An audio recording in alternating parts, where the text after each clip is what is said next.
Alors, je crois que c'est bon. Alors, 3, 2, 1. Bonjour Mathieu, j'espère que tu vas bien. Du coup, on est ensemble pour parler un petit peu d'IA orienté juridique. Alors, la première question que j'avais à te poser, c'est est-ce que tu peux te présenter en quelques mots, tout simplement? Ouais, super. Bonjour Youssef. Merci pour l'invitation. Je suis Mathieu Quignou, je suis avocat au barreau de Paris et maître de conférences en sciences de l'information et de la communication. Je co-dirige une chaire UNESCO qui s'appelle Innovation, Transmission, Édition numérique.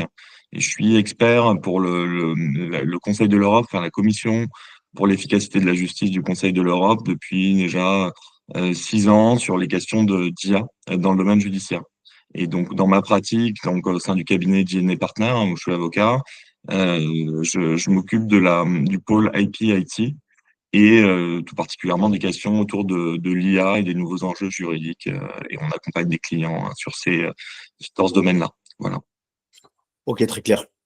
Moi, j'avais une première question à te poser, c'était donc, comme tu me l'as dit, tu es spécialisé dans l'innovation technologique, la blockchain, l'IA. Pour nous expliquer un peu, pour comprendre un peu mieux le métier, comment ça se détermine une spécialisation chez un avocat? Est-ce que c'est par les affaires qu'il a pu traiter ou c'est la formation, les études? C'est-à-dire comment aujourd'hui tu es devenu vraiment avocat spécialiste dans ces questions-là?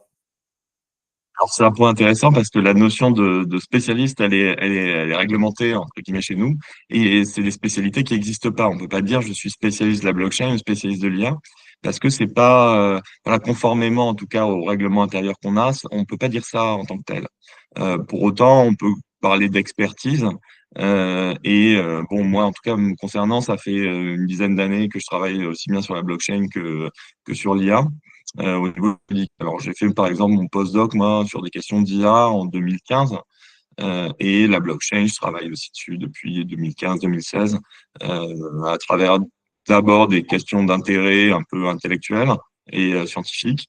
Puis à partir de 2017, vraiment en tant qu'avocat, juriste, avec des vraies questions. Au départ, c'était les ICO hein, qui nous intéressaient, donc les levées de fonds sur blockchain. Et après, j'ai beaucoup travaillé sur les NFT.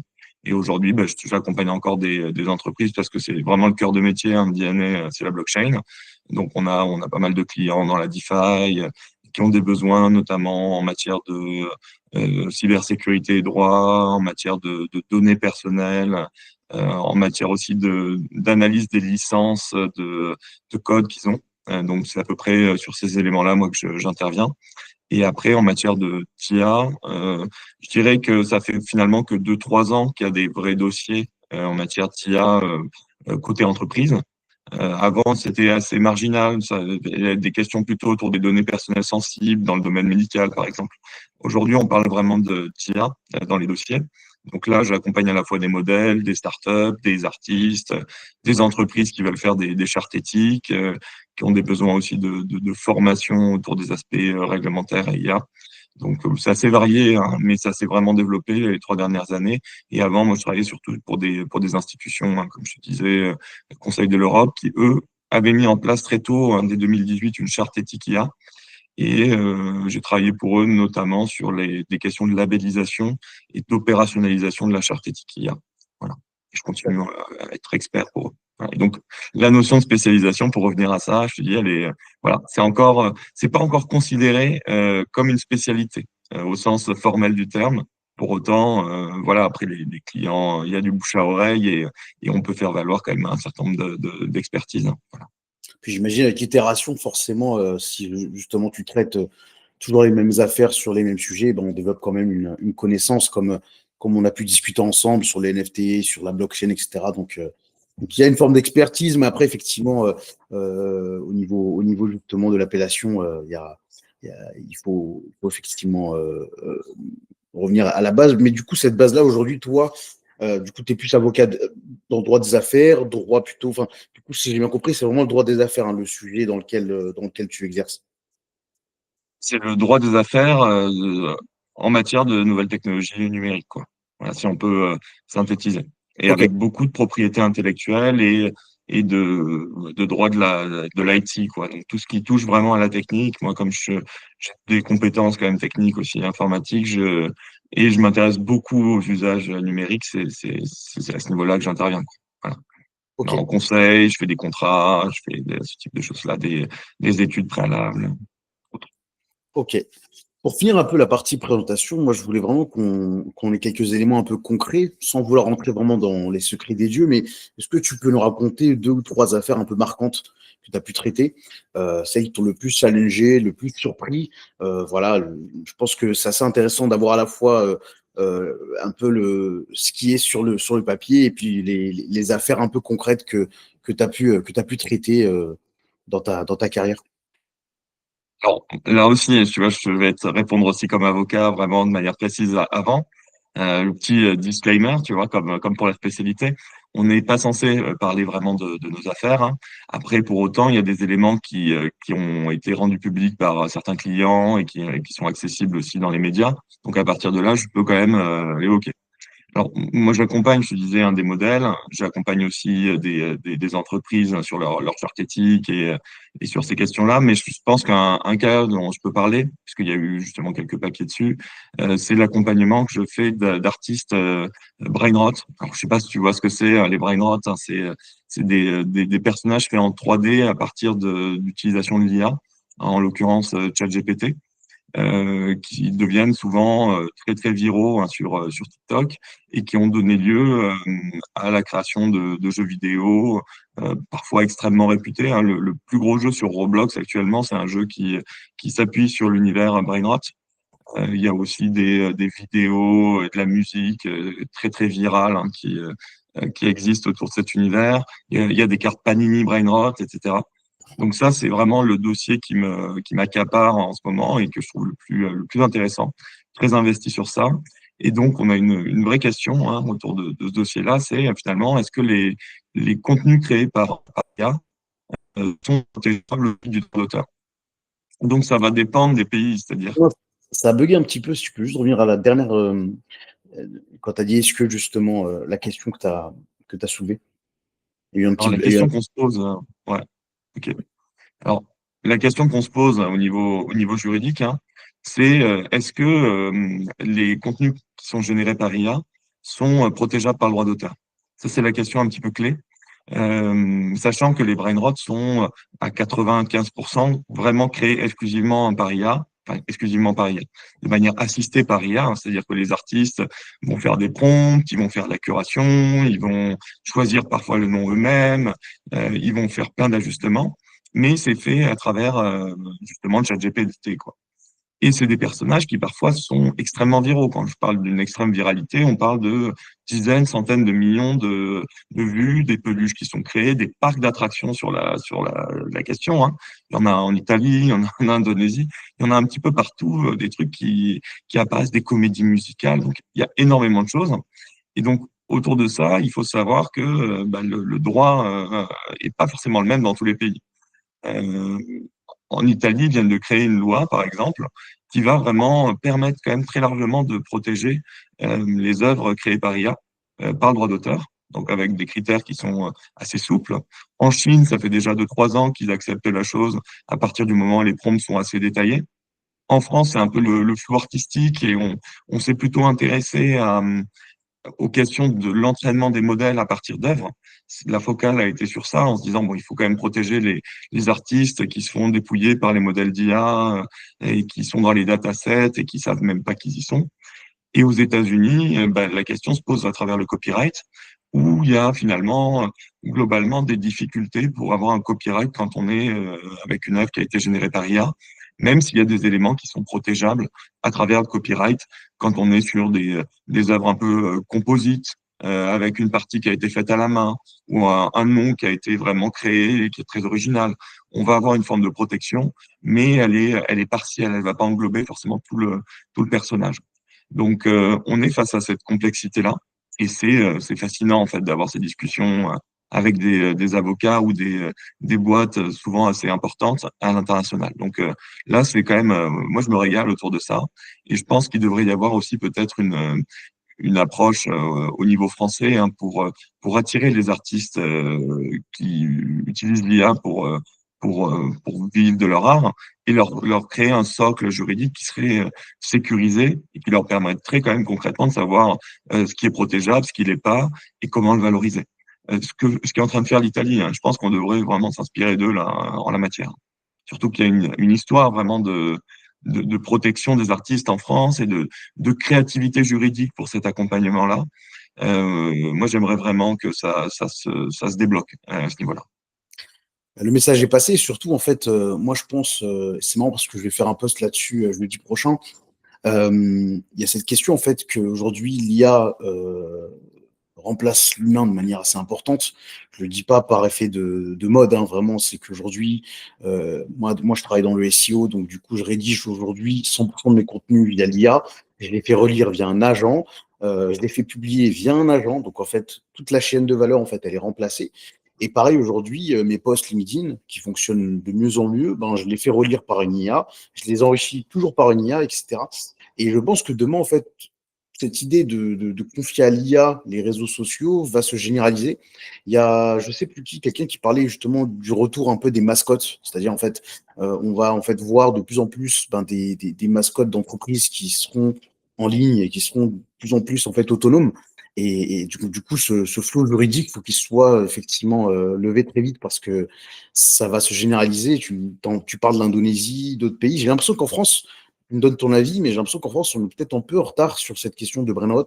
Même moi, pour être honnête, je ne connaissais pas avant de t'en parler, là, enfin, avant que tu en parles. Justement, est-ce qu'on est un peu en retard là-dessus ou pas? Voilà, tout simplement. Alors, pour les brain rot, c'est un peu particulier, hein. Peut-être même plus une question de tranche d'âge.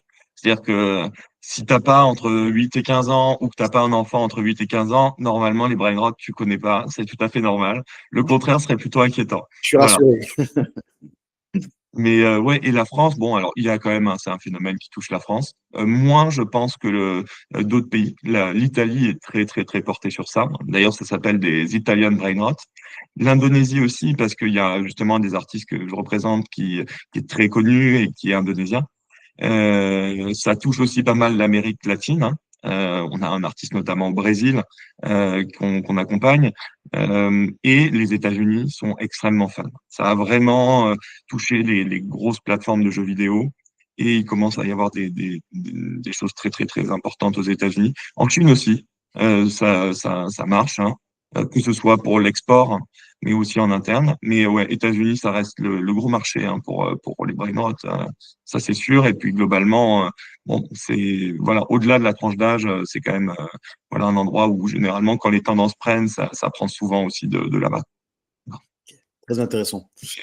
Et, mm. Alors, revenons un peu à du droit un peu plus classique. Puis après, on parlera effectivement c'est un peu cet effet de masse orienté IA. On parlera aussi un peu géopolitique. Mais tout d'abord, moi, j'aimerais bien revenir sur un élément. Voilà, toutes les semaines, moi, il y a une entreprise qui me questionne sur la partie juridique liée à l'IA.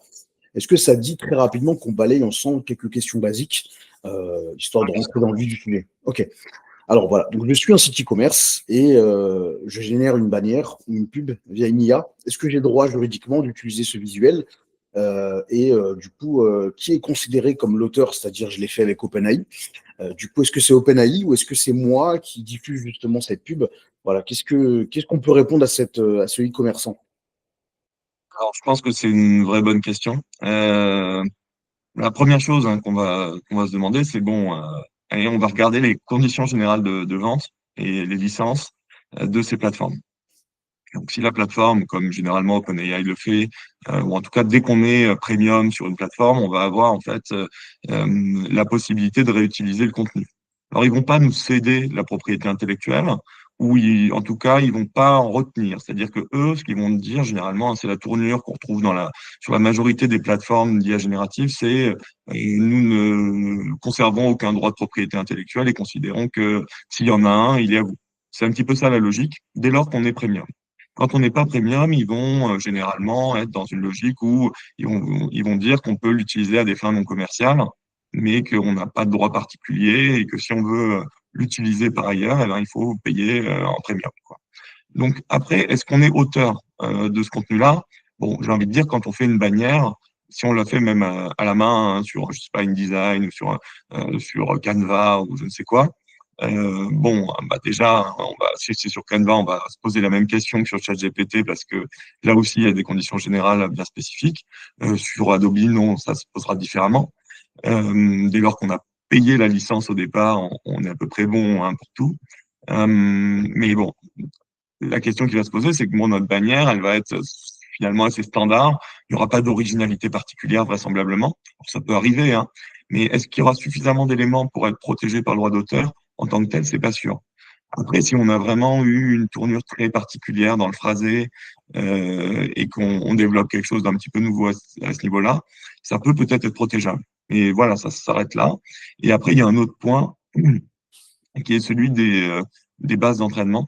Donc effectivement, si on utilise une IA qui a enfreint la propriété intellectuelle ou le droit des données personnelles dans le cadre de son entraînement, il peut y avoir des soucis, mais ils vont essentiellement concerner quand même le fournisseur d'IAG ou le déployeur d'IAG et non pas le client final. Voilà, il pourrait y avoir quelques petits effets de bord, mais tout à fait marginaux. D'autant plus qu'il y a effectivement maintenant un règlement européen sur l'IA qui prévoit justement ces points de transparence pour les déployeurs et les fournisseurs quant aux modalités d'entraînement. Donc, dès lors qu'ils sont accessibles sur le marché européen, l'utilisateur, voilà, peut les utiliser sans a priori être dans le viseur s'il y a eu voilà une contrefaçon en amont de l'entraînement. Ok, très clair. Mais si je comprends bien, pour revenir à la partie premium, donc la plupart des IA, si j'ai bien compris, vont te céder les droits, en fait, si tu as un compte premium, c'est bien ça aussi. Ouais, c'est ça.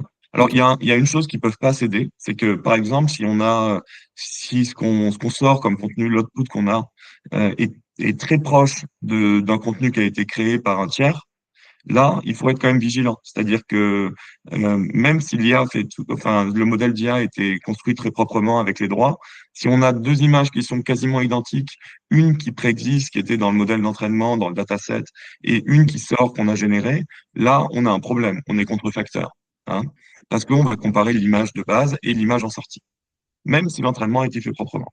Ça ok, aussi, hein, il faut avoir cette vigilance-là. Bon, après, dans le cas d'une bannière, très sincèrement, bon, l'image originale est déjà pas originale en réalité. Donc, elle n'est pas protégeable au titre du droit d'auteur. Voilà. ok, très clair. Autre question. Alors, moi, en fait, je travaillais chez La Poste en tant que consultant et en fait, on utilisait pas mal de contenu SEO rédigé par des IA. En fait, c'était des outils qui allaient piocher, réutiliser le contenu déjà existant sur le web. Et du coup, en fait, on nous demandait de mettre en fait directement sous le texte rédigé par une IA, histoire de se protéger. Est-ce que pour toi, c'est suffisant comme réflexe, ou est-ce qu'il faut aller beaucoup plus loin dans un contexte purement SEO? Alors moi, je pense que c'est important de le faire, hein. C'est des obligations de transparence qui commencent à être instaurées. Alors, c'est le cas au niveau du droit pénal déjà depuis un certain temps, pour tout ce qui relève du deepfake, donc de l'hypertrucage. Donc, Ok. si par exemple, tu prends une personne connue et tu lui fais dire des choses qui correspondent pas du tout à son axe, par exemple, politique, elle peut attaquer pour diffamation et s'appuyer aussi sur le code pénal en disant qu'il y a eu hypertrucage et que c'était pas immédiatement lisible, en fait, que c'était pas elle qui parlait, mais un avatar et un deepfake. Donc ça existait déjà. Le règlement IA a élargi la question en disant que il fallait le spécifier dans tous les cas, pas uniquement quand c'était pas flagrant, c'était pas la vraie personne qui s'exprimait. Donc il faut le spécifier. Quand on va dire que quand il y a une personne qui s'exprime, c'est-à-dire que quand on peut porter atteinte au droit de la personnalité d'une personne. Ça, il faut le faire. Après, on va retrouver aussi des choses un peu analogues dans ce qui est souhaité dans différents secteurs. C'est-à-dire que, par exemple, dans le domaine scientifique, il est préférable d'indiquer si on a fait, par exemple, son résumé en utilisant l'IA ou si on a rédigé une partie de son travail en utilisant l'IA. Dans le domaine journalistique, parfois ça peut même être interdit. On va avoir des rédactions ou des syndicats qui vont pousser pour qu'il y ait une interdiction d'utilisation de l'IA pour justement protéger les métiers, tu vois, pour qu'il n'y ait pas de concurrence, voilà, de tiers. Pareil, on va retrouver des choses comme ça chez les magistrats. Les magistrats, les juges, ils peuvent pas utiliser une IA qui n'est pas proposée par le ministère de la Justice. Pour les avocats, on a aussi des grilles qui nous ont été transmises par le barreau pour nous donner des bonnes pratiques et nous dire, voilà, si vous utilisez l'IA avec un client, déjà, vous allez vérifier vos sources, enfin les sources de l'IA, vous allez relire, vous allez prendre un certain nombre de précautions avec les données de vos clients, que ce soit des données personnelles, des secrets d'affaires et autres. Et par ailleurs, vous allez l'informer de l'usage de l'IA dans le dispositif que vous mettez en place pour répondre à son besoin. Voilà, on va retrouver ça à différents niveaux. Voilà, au niveau aussi des productions audiovisuelles, on a des choses assez équivalentes. Donc, je pense qu'il faut, avant de rentrer de l'inclure dans son schéma de production, l'IA, il faut regarder ce qui existe dans notre domaine et dans le domaine de nos clients éventuels pour que le livrable soit qualitatif et puisse être vraiment exploité dans de bonnes conditions. Voilà. Très clair. Ben, j'invite, parce que j'ai pas mal de contacts e-commerçants qui m'ont posé ces questions-là, je les invite à prendre contact avec toi directement, avec ton cabinet, parce qu'il y a effectivement une repasse peut-être à faire. Il y a des choses parfois qui peuvent manquer. Bon, ce qui est bien, nous, chez La Poste, c'est qu'il y a vraiment une entité juridique qui nous accompagne de A à Z. Donc, on a vraiment fait attention, mais c'est vrai qu'aujourd'hui, on ne pense pas à tout ça. Il y a juste une question, je voulais revenir par rapport à ce que tu as dit, c'est qu'aujourd'hui, effectivement, la précision permet notamment de se protéger côté juridique. Donc, demain, je prends la photo d'un politicien, on va dire, par exemple, et je le fais danser, par exemple, je mets en bas, donc attention, c'est une IA. Mais si jamais, imaginons, je vais un peu plus loin comment dire, dans le vice, et je le mets dans une position un peu dégradante, je pense notamment, tu sais, au cas Taylor Swift, il y a un an, je crois, lorsque les deepfakes sont arrivés. Voilà. Est-ce que justement la seule mention de l'IA suffit? Parce que j'imagine que même si c'est une IA, ça peut être dégradant et ça peut porter quand même litige à la personne deepfakée, en fait. Absolument, absolument, hein. Alors aux États-Unis, ils ont fait une loi dédiée hein, sur ça. Ils l'avaient même appelée la loi Taylor Swift. Hein. C'était autour de l'utilisation dans un contexte pornographique de stars. Donc c'était vraiment Taylor Swift qui avait porté ça au niveau parlementaire parce que pour elle c'était vraiment un gros problème de se retrouver nue dans des positions problématiques alors qu'elle a une image publique assez forte aussi. Donc voilà, il y a eu ça. Donc ça c'est l'approche américaine. Hein. Nous, on est peut-être un peu moins dans une pudeur forte en France. Pour autant, il y a quand même les questions de diffamation, d'injure. On peut avoir aussi une atteinte au droit de la personnalité. Je pense que cette question hein, serait traitée de manière aussi assez voisine en France. Hein. Alors, on a ce texte du code pénal sur le deepfake qui, voilà, déjà un premier élément, et on a tout ce qui relève de la diffamation ou de l'injure, ou effectivement après voilà de l'atteinte au droit de la personnalité. Donc oui, oui, ça se traite aussi sous cet angle.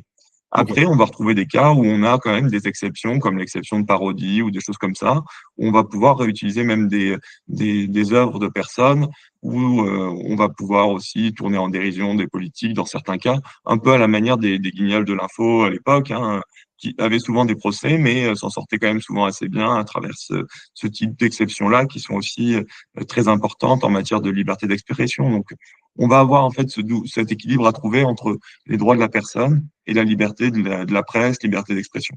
Voilà. Après, si c'est vraiment quelque chose de volontairement dégradant pour un tiers, la liberté d'expression doit souvent laisser un peu sa place à autre chose. Mais voilà, c'est du cas par cas hein, pour ça. Ok, très clair. Dernière question un peu terre à terre, toujours dans mon domaine d'activité. Donc aujourd'hui, voilà, moi, il m'arrive de travailler avec des entreprises où en fait, on aime gagner du temps, donc on va prendre un dataset où on a les IP clients, ou parfois on a les clics, des choses en fait un peu personnelles relatives aux clients, et on aimerait les faire ingérer sur ChatGPT pour avoir des graphiques, etc. Est-ce qu'on a le droit à l'échelle d'une entreprise, ou est-ce que justement on doit anonymiser avant? J'ai aussi un de tes confrères avec lequel j'ai parlé qui lui souhaite automatiser ses emails. Et pour le coup, en fait, les emails d'un avocat ben, sont protégés, tout comme n'importe quel email, mais là, on a vraiment le secret justement juridique. Et donc, du coup, est-ce qu'aujourd'hui, comment faire en fait aujourd'hui? Est-ce que votre métier il est un peu paralysé par cela? Parce qu'aujourd'hui, effectivement, il y a des LLM qui existent, il y a peut-être Mistral qui peut-être est un peu plus safe que d'autres, ou pas. Voilà. Est-ce que c'est une question de LLM ou est-ce que c'est une question d'anonymisation via un serveur? Enfin, voilà, comment justement s'organiser face à ça, en fait, tout simplement? C'est une question que je connais bien parce que je te dis, je travaille depuis un bon moment pour le Conseil de l'Europe sur cette question-là.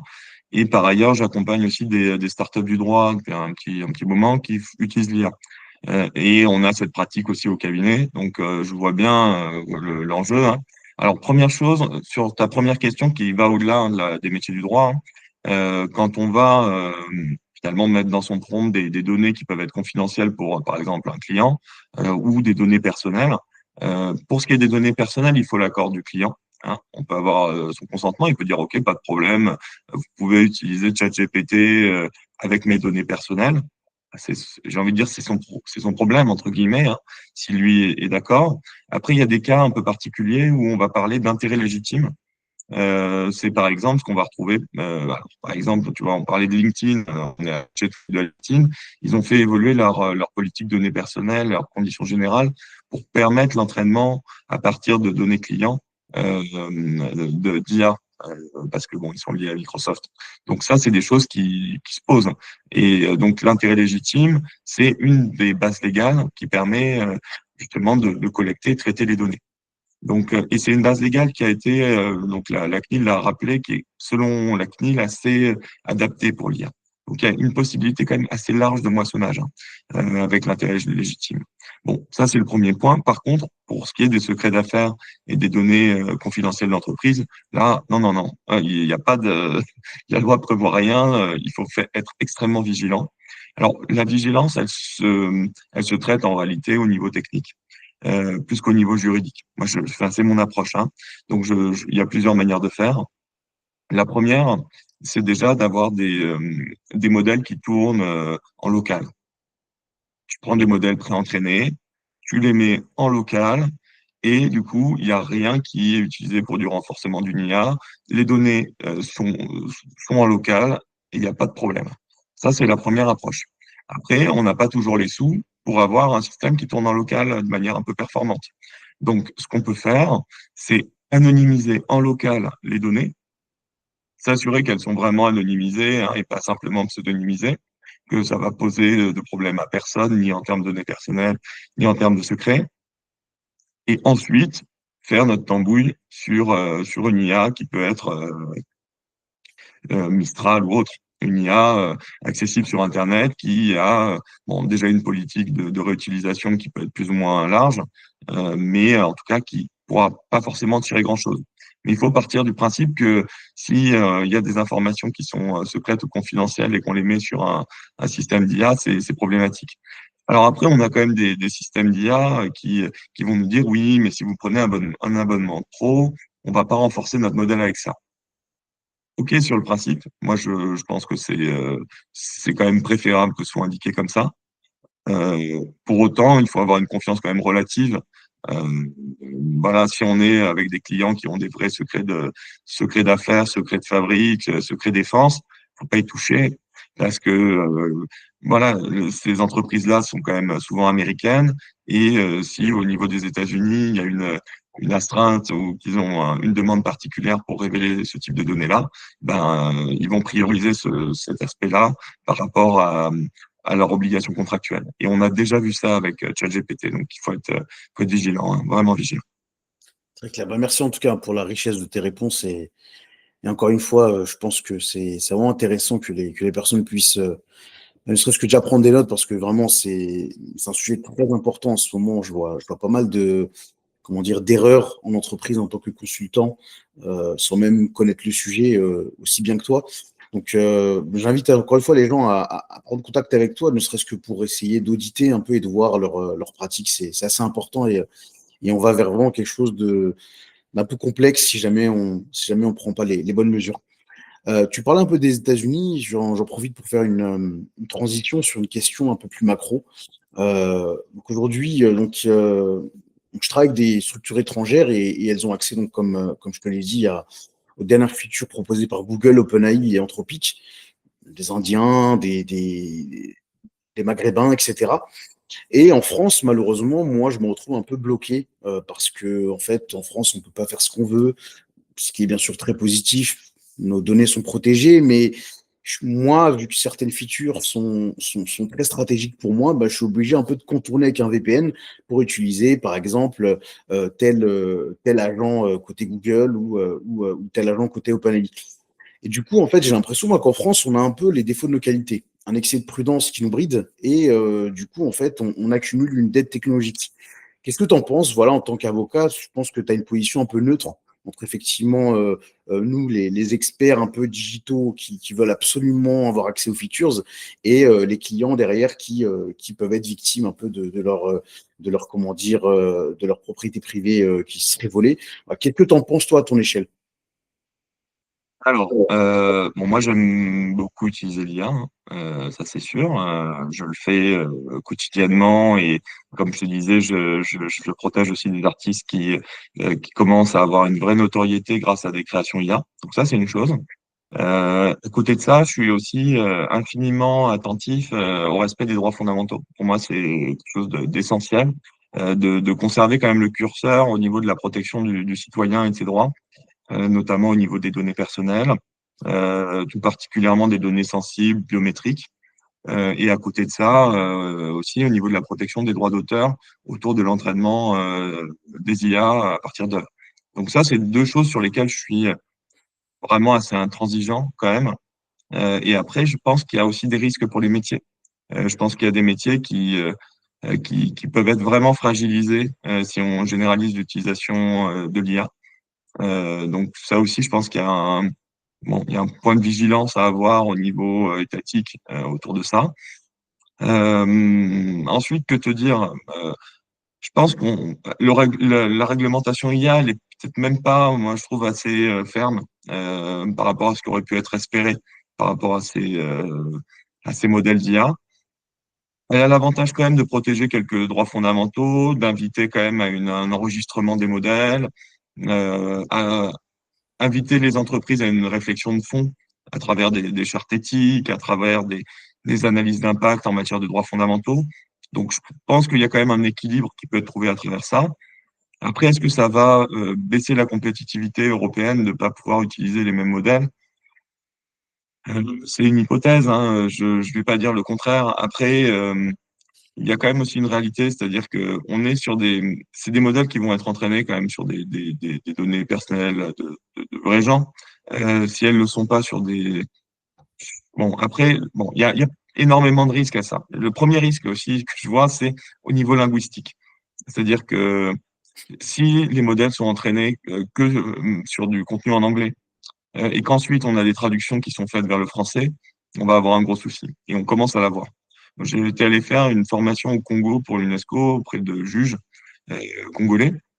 Et eux n'avaient pas, au moment où j'étais allé, euh, numérisé leurs décisions de justice. Tu vois? Et donc, mais ils réfléchissaient à l'utilisation de ChatGPT ou des outils comme ça pour de l'aide à la décision. Donc, quand tu bases sur de l'aide à la décision, enfin, quand tu fais de l'aide à la décision avec une IA qui est entraînée sur du common law, sur le droit américain ou droit anglais, et que tu le fais, ça s'applique dans ton pays, il y a un gros souci culturel, linguistique, au niveau même de l'évolution de ton droit, quoi. Donc ça, il y a un énorme risque, à mon avis, civilisationnel, quand on utilise une IA qui est entraînée sur un autre, voilà, un autre dataset culturel. Donc ça, c'est le gros point, à mon avis, plus que la compétitivité, qui m'inquiète. La compétitivité, bon, je pense que on a quand même accès à des outils qui sont assez performants. Euh, et en plus, on est sur des standards qui sont souvent des standards américains, sur beaucoup de choses qui relèvent de la productivité. Donc, je suis pas trop inquiet. Après, est-ce qu'on a des modèles qui sont concurrentiels de ceux des US ou de la Chine? Non, mais c'est une question de budget aussi, hein. Je pense qu'il y a des personnes qui sont compétentes pour vraiment améliorer les modèles en France, etc. Mais après, au niveau des puces ou de l'accès, que ce soit au niveau semi-conducteur ou au niveau des terres rares, on est à la ramasse parce qu'on n'a pas de terres rares en Europe. C'est la Chine qui les a. Après, les États-Unis se positionnent au niveau du Groenland pour en récupérer, etc. Pour les semi-conducteurs, là, c'est les États-Unis qui ont les brevets. Il y en a un peu à Taïwan aussi. Et on a quelque chose en Hollande, enfin, aux Pays-Bas autour de ça, mais c'est encore trop peu valorisé et marginal. Euh, et au niveau des modèles, de toute façon, quand ils ont pris leur argent à la BPI, qu'ils ont fait leur première levée, tout ce qu'ils cherchent à faire, c'est partir aux États-Unis pour lever plus et gagner plus d'argent, hein. On a la chance d'avoir des créatifs innovants en Europe, c'est souvent comme ça que ça se termine. Donc ça, moi je pense que voilà, la loi peut être aussi là pour voilà, prendre en compte aussi ces, euh, ces levées de fonds transfrontalières qui ont pour effet aussi de déposséder de certains États de pépites qu'elles ont aidé à financer au démarrage, quoi. Ça, je suis favorable aussi à ça. Ça peut être un moyen de traiter la question. Après, Totalement. il y en a déjà des éléments. Il y a l'exit tax, enfin, il y a pas mal de choses qui permettent de réfléchir à ça, mais on pourrait aller plus loin, peut-être. Très clair. Et ce qu'aujourd'hui, moi, je vois effectivement, et merci d'avoir effectivement peut-être élargi un peu plus le sujet, c'est-à-dire moi, mon sujet, c'était vraiment comment dire, le fait de rester en fait compétitif en ayant accès à tous ces outils, mais il y a aussi le problème civilisationnel qui pourrait effectivement avoir un impact assez fort. Si jamais on essaie de faire une prévision un petit peu dans 10 ans, est-ce que tu penses qu'on ira vers une souplesse juridique, une sorte d'uniformisation un petit peu de la partie juridique pour que chaque pays puisse avoir accès et profiter de cette IA, ou vraiment une espèce comment dire, de patriotisme un peu numérique où chaque solution va essayer d'éclore et de se protéger. Je te donne un exemple tout bête. Moi, aujourd'hui, je vois pas mal d'étudiants qui vivent avec ChatGPT, c'est-à-dire lui confient ses problèmes, parlent avec lui. Et aujourd'hui, en fait, vraiment, il y a vraiment une manière d'utiliser ChatGPT qui se généralise de plus en plus. Donc moi, j'ai peut-être un peu ma réponse, mais je voulais avoir un avis d'un expert et d'un avocat, tout simplement. Que te dire? Je pense que les usages, ils vont être variés d'une tranche d'âge à l'autre. Ils vont être variés aussi d'une culture, d'un état à l'autre, hein, au-delà de la dimension juridique. Je pense que, bon, tu vois, je te parlais du règlement IA. Il y a une notion qui est assez intéressante, celle du Bruxelles Effect. On a eu ça avec RGPD. C'est-à-dire que RGPD a posé quand même les bases. Alors, il y avait déjà des choses, hein, en matière de données personnelles, mais ça l'a amplifié et ça l'a harmonisé au niveau européen. Et on a vu quand même pas mal de pays ensuite reprendre, se mettre à peu près à ce niveau-là, au niveau de la protection des données. Donc, je pense que le règlement IA a été conçu aussi dans cette perspective, pour pouvoir essaimer et proposer un cadre respectueux des droits de l'homme et quand même, on va dire, favorable à l'innovation, à une innovation maîtrisée quand même par le citoyen, pas exclusivement portée par du capitalisme, même si bon, on est quand même, c'est la Commission européenne dont on parle, c'est pas non plus, voilà, hein, c'est quand on parle du Conseil de l'Europe, on parle vraiment des droits de l'homme. Quand on parle de la Commission, ils prennent en compte les droits de l'homme, entre autres choses, mais on est quand même avant tout sur une structure qui s'intéresse au marché. Hein, donc, ils sont pas, c'est pas des bisounours non plus, quoi. Donc, je pense que ça peut être déjà un premier élément de réponse. C'est-à-dire que finalement, ce qui est proposé par le règlement IA risque d'être repris en partie à l'étranger. Et il y a déjà des choses un peu équivalentes en Chine, etc. Bon, c'est premier point. Et après, au niveau des usages, ben ça, je pense qu'il s'est évolué énormément. On n'a pas vu la moitié ou le dixième des usages qui vont apparaître avec l'IA, hein. Il y en a qui sont un peu projectifs. Il y en a d'autres qui commencent à être très confirmés dans notre quotidien, que ce soit au niveau d'un usage personnel, non professionnel pour interagir, hein. Tu parlais des adolescents qui vont confier leurs problèmes à ChatGPT. Ben, il y a des soucis autour de ça, c'est-à-dire que il y a des enfants qui peuvent vraiment prendre le propos de ChatGPT au premier degré. Il y a eu des suicides assistés par IA. Oh, c'est tragique. Voilà. Alors, est-ce que si ces personnes-là étaient allées voir un psy à la place de ChatGPT, il y aurait eu d'autres conséquences? Ben, peut-être. C'est pas sûr, mais c'est possible. Parce que quand on a un professionnel en face de soi qui est habitué à ce type de situation, il va identifier des choses, il va pas juste répondre, très bonne question, je vais te donner la manière de... Bon, c'est pas... Non. Je- voilà. Alors, ça va, à mon avis, faire peut-être bouger aussi les relations humaines d'une manière qui est pas forcément positive. On a un interlocuteur très positif avec ChatGPT. Il est toujours content, il nous dit qu'on est magnifique, et en plus, il connaît plein de choses. Alors souvent, c'est du Wikipédia retraité, mais c'est quand même parfois assez assez pertinent, même sur des choses sophistiquées.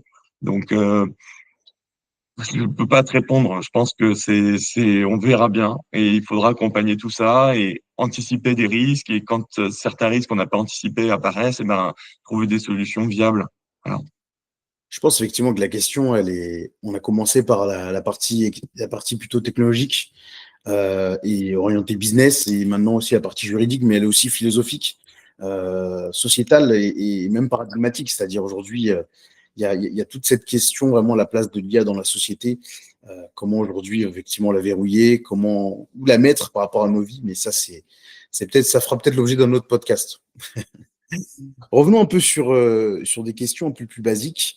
Moi, j'aimerais bien parler un petit peu d'intelligence artificielle appliquée un peu au monde juridique, qui est un métier passionnant. Donc, du coup, voilà, ma première question, c'est aujourd'hui, comment est-ce que l'IA elle transforme ton quotidien? Est-ce que justement, voilà, tu, tu utilises un peu tout ce qui est rédaction automatisée, tu fais des recherches avec l'IA, tu fais de la veille. Voilà, qu'est-ce que ça change au quotidien, ces nouveaux outils? Est-ce que voilà, tu les intègres ou pas forcément parce que voilà, comme ce qu'on a pu dire un peu, c'est-à-dire ça, il y a beaucoup d'hallucinations, ça répond un peu, ça va dans ton sens. Voilà, comment c'est toujours intéressant de voir toi qui as un métier assez sensible, euh, comment justement tu utilises l'IA et quand est-ce que tu arrêtes d'utiliser l'IA dans les processus qui sont les tiens? Ah, c'est une bonne question, hein. Je pense que, enfin, pour voir aussi ce que font des confrères, les usages sont assez diversifiés quand même, hein. Moi, j'aime bien l'IA comme aide à la rédaction. Ça me fait gagner beaucoup de temps. Alors, j'adore rédiger, hein. J'ai fait un doctorat, hein, donc j'ai passé et j'écris encore beaucoup d'articles, donc j'écris beaucoup de pages et assez vite. Mais force est de constater que ChatGPT est beaucoup plus rapide que moi, quand même. Et donc, pour l'aide à la rédaction, c'est bien, moi, je trouve. Après, ça se substitue pas à une vraie rédaction précise sur des points clés.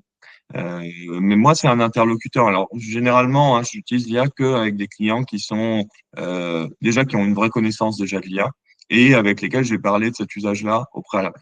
Alors, dans le cas, souvent, par exemple, des brain rot, j'utilise massivement l'IA dans mon travail. J'anonymise beaucoup d'éléments, mais voilà. Après, dans des cas, par exemple, où il s'agit de faire des choses qui ont vocation immédiatement à devenir publiques, comme des conditions générales de vente, je vais aussi utiliser l'IA dès lors que j'en parle aux clients. Après, quand on est sur des choses liées à du contentieux ou qui incluent des données personnelles, des savoir-faire secrets, même de loin, c'est-à-dire que si on est sur un contrat où il y a une vraie dimension stratégique, je fais vraiment l'effort de pas le mettre dans l'IA. Par contre, s'il y a une clause qui me paraît intéressante à discuter, je vais extraire cette clause qui pourrait être dans n'importe quel autre contrat. Je vais, moi, la travailler et je vais essayer de voir avec ChatGPT ou une autre IA comment elle proposerait des reformulations plus favorables à telle partie, etc. Donc, je l'utilise un peu comme un assistant interlocuteur et dans certains cas comme une aide à la rédaction. Mais dans des cas quand même, soit sur des choses un petit peu standards et à faible portée stratégique pour le client. De toute façon, il y a des clients qui n'ont pas non plus des budgets colossaux et qui préfèrent plutôt qu'utiliser eux-mêmes ChatGPT, le faire utiliser par un avocat qui va pouvoir quand même un petit peu ajuster les grilles. Parce que de plus en plus, j'ai des clients aussi qui arrivent avec des contrats faits avec ChatGPT et qui me disent de le relire, hein. Ça, c'est aussi une réalité. Ça existait déjà avant. Il y avait des gens qui récupéraient des templates approximatifs et qui venaient avec ça. Souvent, c'était en soi, c'est différent en fait, parce qu'avant, c'était plus propre juridiquement, mais parfois, c'était complètement inadapté. Là, ça va être toujours à peu près adapté, mais il y a des points où juridiquement, ça va être infiniment problématique, l'erroné, c'est pas fini, complètement fini au niveau du travail juridique. Mais voilà, donc ça, c'est pour un peu j'ai envie de dire, ma pratique à moi. Et après, on a des IA spécialisées, enfin des IA qui sont pas des IA générales comme généralistes comme ChatGPT, mais des IA qui sont entraînées massivement sur du contenu juridique par des éditeurs qui ont les droits dessus ou qui ont vraiment par des personnes qui ont utilisé un peu de l'IA symbolique pour pouvoir faire des prompts complètement adaptés à une demande spécifique. Et donc dans ces cas-là, eux ont généralement fait un travail pour avoir leur propre serveur, garantir une confidentialité forte. C'est des boîtes qui ont leurs données hébergées en France.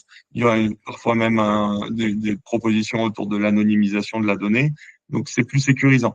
Après, c'est souvent quand même, moi, je trouve moins performant à ce stade, hein.